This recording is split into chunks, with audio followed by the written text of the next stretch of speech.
Ating simulan ng umaga ng mga balitang dapat nating malaman sa 774 Balita Ngayon. 30 minutong pag-uulat ng mga impormasyon at pangyayari sa loob at labas ng bansa. 774 Balita Ngayon. Kasama sina Joel Malasakit Mangorospe at Darlene Olanyo. Kasama ang buong puwersa ng 774 News Team. 774 Balita Ngayon. Sa himpilang pinagkakatiwalaan sa balita at serbisyo publiko. DWWW 774, your ultimate news and music radio. At ngayon, narito ang inyong tagapagbalita. 774 Balita Ngayon. Magandang umaga Luzon, maulang umaga Visayas at Mindanao. Araw ho ngayon ng Huwebes, June 12, Independence Day 2025. Tayo po ay napapakinggan din sa 107.9 ni WHT-FM sa Dagupan City. Napapanood po sa Facebook Live at ganoon din po sa ating YouTube channel. Narito na po ang 774 Balita Ngayon. 774 Balita Ngayon. At sa ating pong headlines. Kabara, hindi maaaring suwayin ang utos ng Senado na tumatayong impeachment court sa impeachment case ni Vice President Sara Duterte. House Prosecution Panel hihingi ng paglilinaw sa impeachment court kaugnay sa pagpapabalik ng articles of impeachment. Malacanang dumistansya sa desisyon ng Senado na ibalik ang articles of impeachment sa Kamara. DSUD Secretary Jose Ramon Aliling, DFA Secretary Maria Teresa Pareño at iba pang opisyal dusot na sa Commission on Appointments. Panukalang suspension po ng barangay at sangguniang kabataan elections ngayong December 2025, niratipikahan na ng Senado. Singil sa kuryente ng Meralco bababa ngayong buwan. 11 centavos, Mario Josep kayo. Sa Metro News, driver, sugatan. Ito na ho yun, yung makaraang mabagsakan ng debris mula ho sa Skyway ang minamaneho niyang SUV. Nako, sino kaya? Ay grabe, partner sa picture natin, no? Sugatan yung driver dyan eh. Paano nangyari yun? Yung bato, luma eh. Yung semento pala, luma, di ba? Ito naman sa ating Science and Technology News, Ocean Team Digital Stickers nilunsad ng Climate Change Commission para sa pagpapalakas ng kanilang anti-plastic pollution drive. At sa ating lifestyle news naman, libreng Nihongo online class alok ng Quezon City Public Library. Sa ating music trivia, ngayong petsa pumasok sa top 10 ng US chart ang isa sa mga album ni Bob Dylan. Ano ang album na ito? Alamin. At sa ating balitang kakaiba naman, isang doktor sa Texas ho, pinatawan ng 10 taong pagkakakulong dahil sa maling diagnosis sa mga pasyenteng wala namang sakit. Alas 6:44 po ng umaga, kami ho ang inyong mga tagapagbalita. Ako po ang inyong Joel Malasakit Mangorospe. At ako naman po si Darlene Olanyo. At sa detalye ng mga naglalagab live at totoong mga balita. 774 Balita Ngayon.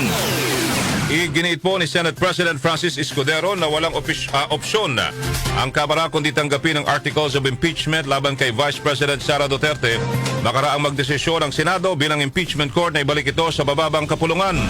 Paliwanag ho ni Escudero na tumatay yung presiding officer ng impeachment court pagdating sa usapin ng impeachment proceedings, hindi pantay ang Senado at Kamara.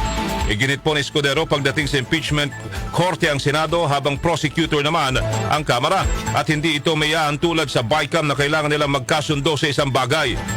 Sa parte ng impeachment, korte ang Senado, prosecutor ang Kamara. Wala sa lugar para sa akin ang Kamara na hindi sumunod sa ipinag-uutos ng impeachment court. Hindi ito parang BICAM na kailangan naming mag-agree.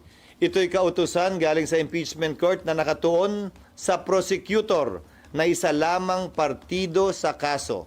Hindi magkapantay ang partido at ang korte. Saan mang kaso, saan mang parte ng mundo.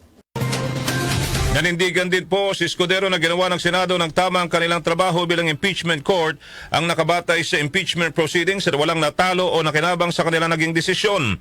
Samantala natanggap na ho kahapon ng Office of the President ang summons na inisyu ng impeachment court.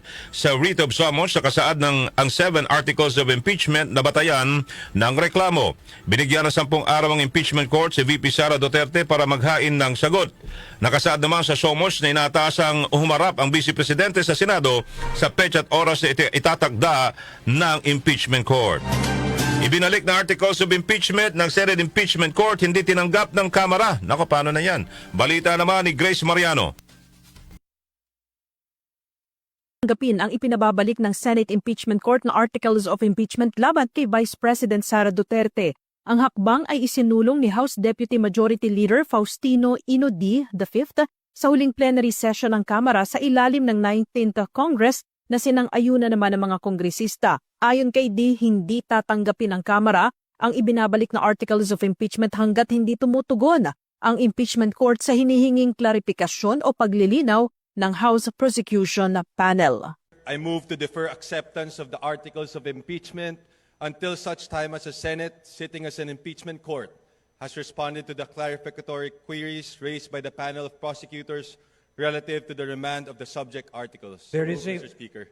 There is a motion to defer acceptance of the articles of impeachment until such time as the Senate, sitting as an impeachment court, has responded to the clarificatory queries raised by the panel of prosecutors relative to the remand of the subject article. Is there any objection?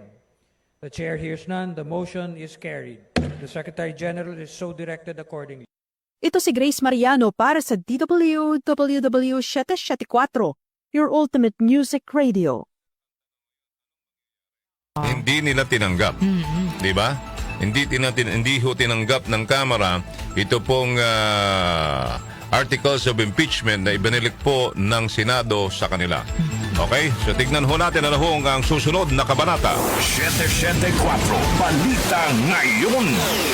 Maghahain ng motion for clarification o hihingi ng paglilinaw sa Senate Impeachment Court ng House Prosecution Team kaugnay sa utos ito na ibalik sa Kamara ang Articles of Impeachment laban kay Vice President Sara Duterte.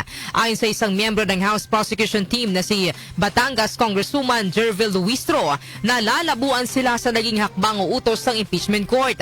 Nanindigan din ang prosecution panel na istrikto nilang sinusunod ang konstitusyon sa paghahain ng impeachment case laban sa Vice Presidente. Ang prosecution panel po ay nalalabuan dito sa naging order ng impeachment court kagabi. So we resolve to seek the clarification of the impeachment court.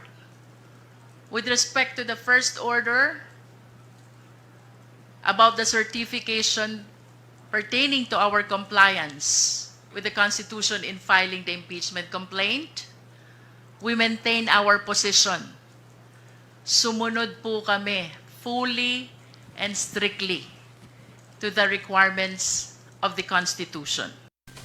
Gusto dito nagmosyon ng Kamara na hindi nila tatanggapin ang pagbabalik ng Articles of Impeachment hanggat hindi pa nasasagot ng Impeachment Court ang kanilang clarificatory questions. Samantala, inadapt naman ng Kamara ang resolusyon na nagsesertipika ng impeachment proceedings laban kay Vice President Sara Duterte na walang naging paglabag sa 1987 Constitution.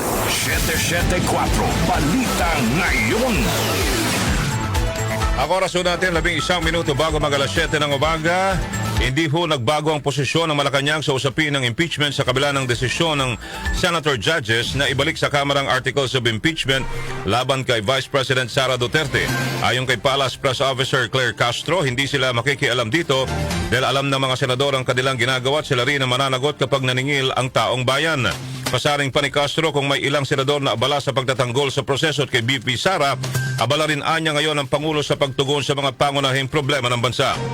Kung ang Senado, may mga ilang senador na busy sa pagtatanggol sa procedure at may mga senador na busy sa pagtatanggol sa Vice Presidente, ang Pangulo po ay busy sa pagtatrabaho.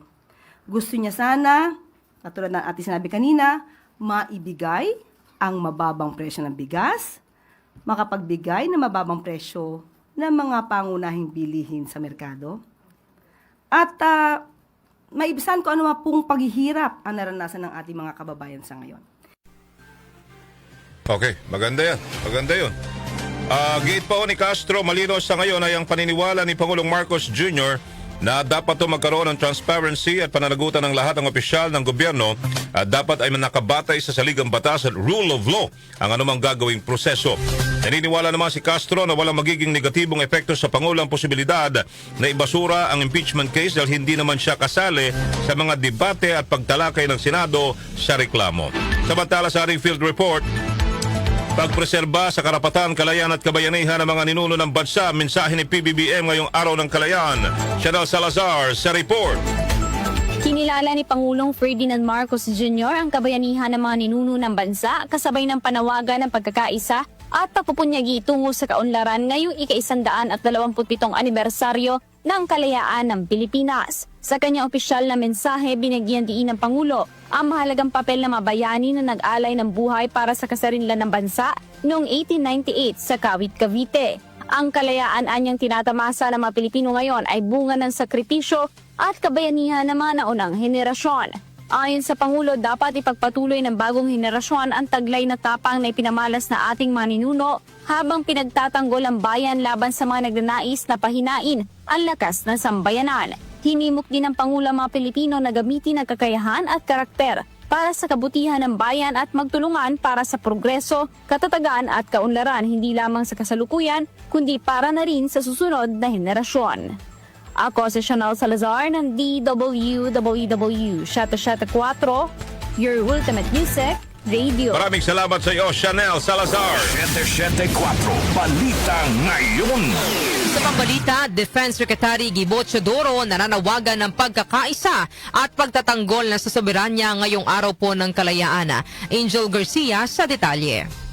Sa pagdiriwang na ika-127 taon ng Araw ng Kalayaan, hinihimok ni Defense Secretary Gilberto Teodoro Jr. ang bawat Pilipino na pag-isipan ang tunay na kahulugan ng kalayaan at kapayapaan. Ayon kay Teodoro, ang soberenya at kapayapaan ay hindi basta-basta nakakamit kung hindi pinagbubuhusan ng sama-samang pagsisikap at matibay na paninindigan.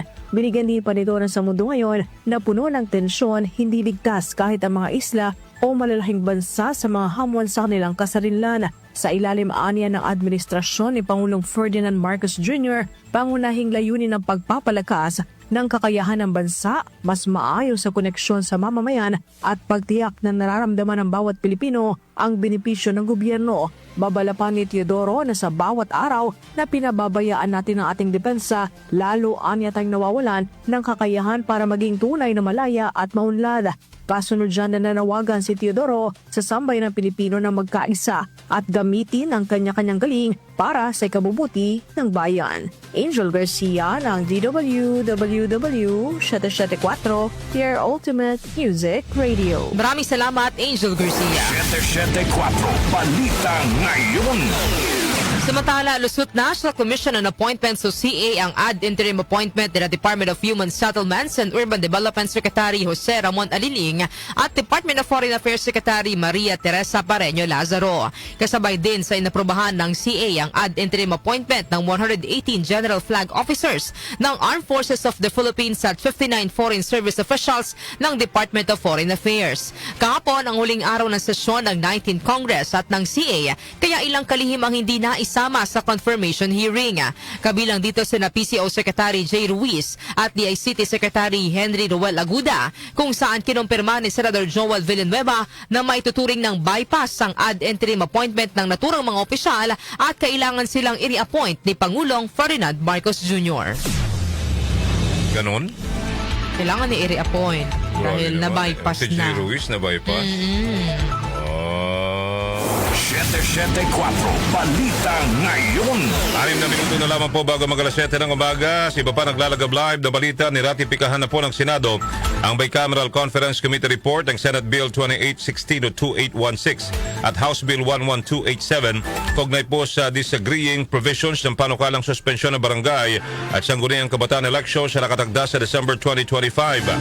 Ayon kay Senadora Amy Marcos, author at sponsor ng panukala sa Senado, nagkasundong dalawang kapulungan na ipagpaliban sa Nobyembre 2026 ang halalan. Kasama rin na sa inaprubahan ang pagtatagda sa 4 na taon ng termino ng mga halal na barangay o sa barangay at SK officials. Nakasal sa panukala na hanggang 3 sunod na termino maaaring takbuhan ng mga barangay officials abang isang termino lang ang itinagda naman para sa SK. Ikinatuwa rin ng senador ang katiyakan na natuloy ang eleksyon sa BARM sa Oktubre. Samantala po naman, wage hike bill bigong maaprubahan ng Kongreso. Bakit? Kondi Batak sa balita. Bigo ang Kongreso na maaprubahan ang isinusulong na dagdag na sahod para sa mga minimum wage earners sa pribadong sektor. Sa uling araw ng sesyon ng 19th Congress ay hindi na naisalang sa Bicameral Conference Committee ang magkaibang bersyon ng Senado at Kamara para sa dagdag na sahod at hanggang sa uli ay tumanggi rin ang mababang kapulungan na i-adopt ang 100 pesos na daily minimum wage hike bill na unang inaprubahan ng mataas na kapulungan. Sa manifestation ni Senator Mig Zubiri na siyang may akda ng wage hike bill sa Senado, malungkot niyang ipinabatid sa lahat ng mga manggagawa at minimum wage earners na ginawa ng Senado ang lahat para ipaglaban ang kanilang karapatan para sa dagdag na sahod. Patuloy niya ipinipilit ang Kamara ang 200 pesos na dagdag na sahod na alam namang hindi kakayanin ng mga maliliit na negosyo at kung ang Senado ang mag-a-adapt sa panukala ng mababang kapulungan, tiyak na mavivito lamang ito ng Pangulo. Naunang sinabi ni Senate President Cheese Escudero na wala silang interes sa Senado na katigan ng 200 pesos wage hike bill ng Kamara dahil walang pag-aaral na ginawa rito ang mga kongresista bukod pa sa ipinasa lamang ito ng mababang kapulungan sa huling linggo ng kanilang sesyon. Hindi anya dapat palabasin ng Kamara na Senado ang may kasalanan dahil February 2024 pa nila inaprubahan ang panukalang dagdag na sahod habang ang mga kongresista ay matagal itong inupuan at ngayon sila pa ang nagmamadali na maipasa ito. Conde Batak ng DWWW 774, your ultimate music radio. Maraming salamat sa iyo, Conde Batak. 774 Balita Ngayon. Good news naman sa mga customer ng Meralco. Bababa ang singil na ng Meralco ngayong Hunyo. Ayon sa Meralco, 11 centavos per kilowatt hour ang kanilang ipatutupad na bawas singil sa kuryente ngayong buwan. Ito ay bunsod ng pagbaba ng generation charge na dulot naman ng pagbaba rin ng singil mula sa power supply agreements, independent producers at wholesale electricity spot market o WESM. Dahil dito asahan na ang 22 pesos na bawas presyo para sa mga kumukonsumo ng 200 kilowatt hour na kuryente kada buwan. Ito na ikalawang sunod na buwang nagpatupad ng tapya singil sa kuryente ang Meralco. Samantala, 3 suspect na tulak ng bawal na droga na huli sa Maynila. Detalye po ihatid ni Gina Mape. Gina. Naaresto sa bypass operation na ikinasa ng Manila Police District Station 3 ang 3 suspect na sangkot sa pagbebenta ng bawal na droga sa lungsod ng Maynila. Tumitimbang ng mahigit 400 gramo ng hinihinalang shabu ang nakumpiska ng arresting team sa mga suspect na sila Ralph Loren Romero, Ernesto Millanes Jr. at Rodin Jade Equipado ng mga residente ng Santa Cruz. Alas 3:45 ng madaling araw kanina nasa kote ang mga suspect sa kahabaan ng Claro M. Recto Avenue, malapit sa kanto ng Quezon Boulevard, Barangay 310 sa Santa Cruz. Nakumpiska ng pulisya sa pag-iingat ng mga suspect ang bawal na droga na nagkakahalaga ng 2.7 milyong piso o 2.7 million pesos. Isasalang ang 3 suspects sa inquest proceedings ngayong araw kaugnay sa kasong paglabag sa Comprehensive Dangerous Drugs Act of 2002 o mas kilala bilang Republic Act 9165. Ako si Gina Mape ng DWWW 774, your ultimate music radio. Maraming salamat, Gina Mape. 774 Balita Ngayon. Isang minuto na lamang po bago mag-alas 7 ng umaga. Kami pa rin po yung mga tagapagbalita, Joel Malasakit, Man Gorospe. At Darlene Olanyo. At si Bapang naglalagab live at totoong mga balita. Metro News. Metro News. Sa Metro News, nagtamo ng sugat sa ulo ang isang driver. Makaraang mabagsakan ang minamaneho niyang SUV ng malaking tipak na semento na nagmula sa ilalim ng Skyway sa Ninoy Aquino Avenue sa Barangay Tambo, Paranaque. Sa mga larawang ibinahagi ng Traffic and Parking Management Office ng Paranaque ay makikita na nawasak ang bubungan at windshield ng sasakyan. Sa paunang impormasyon mula sa Skyway Marshal, nakasaad na dumadaan sa ilalim ng expressway ang biktima at patungo sa Naiya Road nang biglang bumagsak ang tipak ng semento.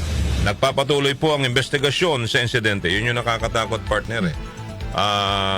Kasi di ba yan, buhos yan eh. Tama? Yan, nilalagyan ng yan bago po Ang problema doon, paano Siyempre siguro sa dami ng dumadaan, Oo. nagkakrak-krak or lumilindol, 'di ba? Dapat yun yung chine-check natin. Oo. Kasi nakakatakot, baka bigla na lang gumuho eh. Ngayon Hindi na pala matibay yung... Ngayon parang kinakabahan tuloy ako na dadaan sa... Baka mas matsempuhan ka, no? Di ba, dyan sa mga skyway, sa ilalim ng... Lalo na dito sa SLEX, pagdadaan ka sa ilalim, di ba? Parang nakakatakot tuloy na mamaya biglang bagsakan ka. Kaya nga Hindi biro ho yun, mga kaibigan, ha? Dahil nako. Foreign exchange rates. Foreign exchange rates. Narito naman po ang update sa ating foreign exchange rates. Ang palitan ng piso kontra dolyar ay nasa 55 pesos and 76 centavos, 63 pesos and 71 centavos naman ang palitan ng piso kontra euro, habang ang British pound ay nasa 75 pesos and 29 centavos.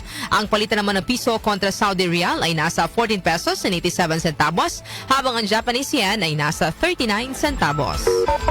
Lotto results. Lotto results. Alamin ho natin kung nanalo ho tayo sa Lotto kagabi. Ano ba lumabas sa Jonah Bakiran? Narito na ang mga lumabas na winning combination sa Grand Lotto 655 na binola kagabi June 11, 25, 32, 46, 44, 26 at 36, kung saan walang nakapag-uwi ng 39,361,064 pesos and 80 centavos. Ang bola naman sa Mega Lotto 645 ay ang 14, 39, 10, 17, 44 at 41, kung saan wala ring nanalo ng 9,996,380 pesos and 20 centavos na premyo. Ako po si Jonah Bakira na nagsasabing wag lang umasa sa bola, tumaya sa buhay para makajackpot ka ng tagumpay. Maraming salamat sa iyo, Jonah Bakiran. Science and technology. Science and technology. Ocean Team digital stickers na nilusad ng Climate Change Commission para sa pagpapalakas ng kanilang anti-plastic pollution drive. Detalye po ihatid ni Rose May Miranda. Bilang pagdiriwang ng Philippine Environment Month ngayong Hunyo, pinalakas pa ng Climate Change Commission o CCC ang kanilang paglaban sa plastic pollution sa pamagitan ng paglulunsad sa mga messaging application tulad ng Viber at Telegram ng digital sticker pack na tinatawag na bawal plastic dito. Sinabi ni CCC Executive Director Robert E.A. Borge na idinisenyo ang sticker pack na may temang karagatan upang hikayatin ang mga kabataang Pilipino at mga online community sa pandaigdig ang pagsisikap na wakasan ang polusyon sa plastic. Tampok sa bawat sticker ang nakakaalarmang kalagayan ng marine pollution na may hanggang 10 milyong metrikong tonelada ng mga plastik ang namamataan sa karagatan bawat taon. Tinataya ng CCC na bumubuo ang mga basurang plastik na 80% ng polusyon sa dagat na may 50 hanggang 75 trilyong piraso ng plastik at microplastics na ngayon ay nagpapalipat-lipat sa mga pandaigdigang katubigan. Kaugnay rito, naniniwala si Borge na makakatulong ang kanilang inisyatiba sa paglulunsad ng Ocean Team digital stickers na mapataas ang kamalayan ng publiko lalo na ng mga kabataan hinggil sa plastic pollution simula sa kung ano ang nakikita nila sa kanilang mga screen. Nagsisilbi rin anyang sticker pack bilang pagpapakita ng suporta para sa nagpapatuloy na 3rd UN Ocean Conference na tumatakbo mula ika-9 hanggang ika-13 ng Hunyo sa Nice, France, kung saan nagpupulong ang mga global leader upang pabilisin ang mga pagsisikap sa konserbasyon ng karagatan at sustainable na paggamit at pagprotekta sa mga yamang dagat. Ako si Rose May Miranda para sa DWWW Shatek 4, Your Ultimate Music Radio. Maraming salamat, Rose May Miranda. Lifestyle News. Lifestyle News. Sa Lifestyle News, libreng Nihongo online class sa loob ng Quezon City Public Library. Ang balita naman natin ni Mika Fajardo. Mika.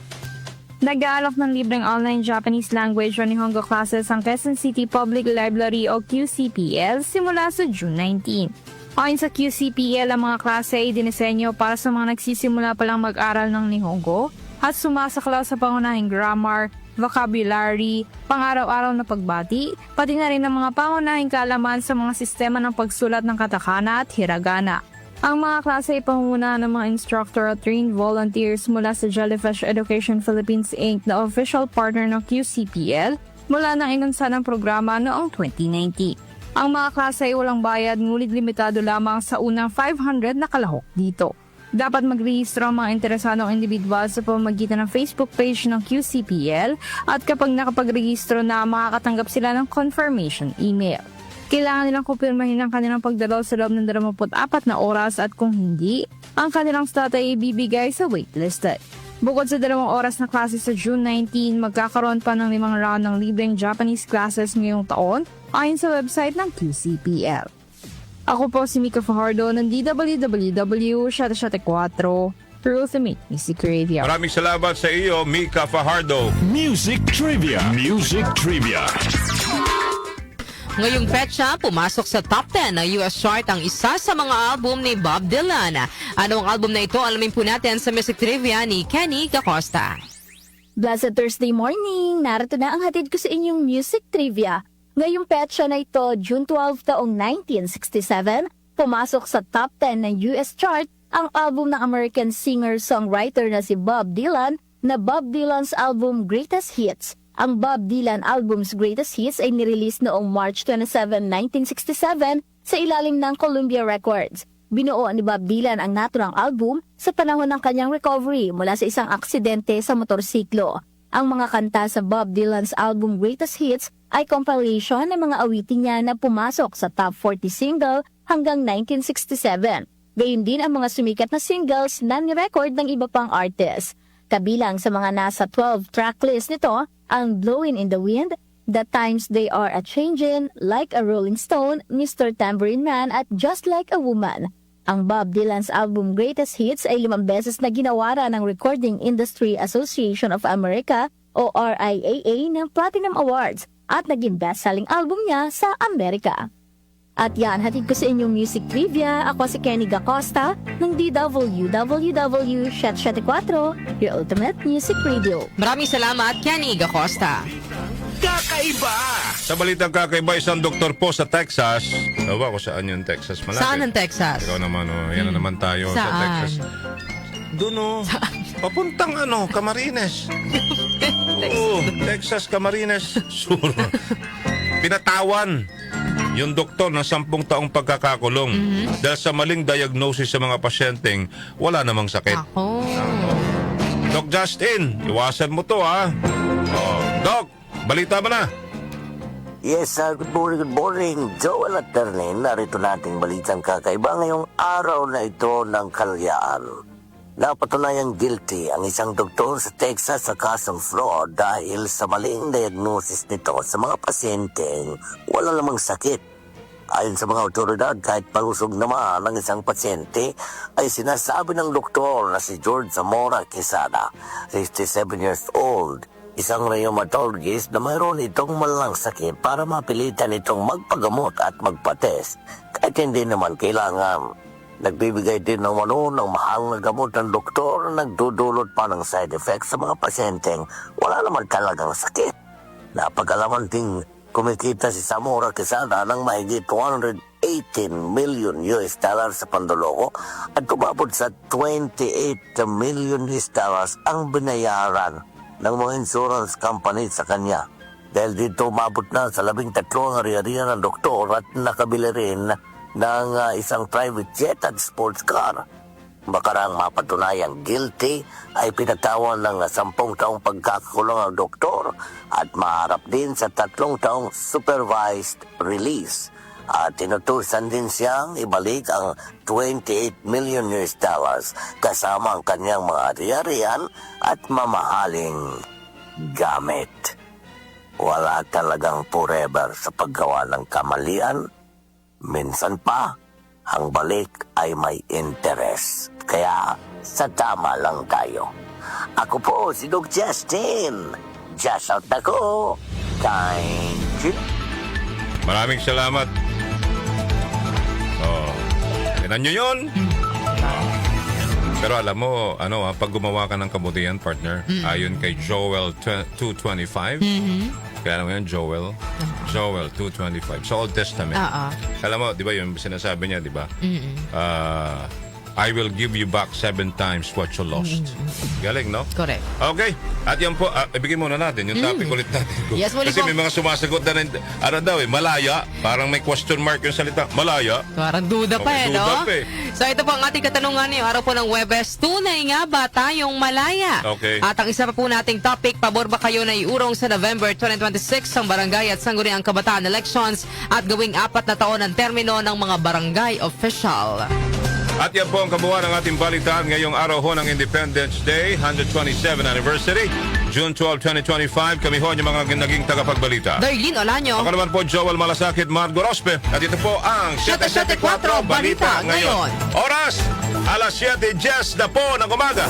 774 Balita Ngayon.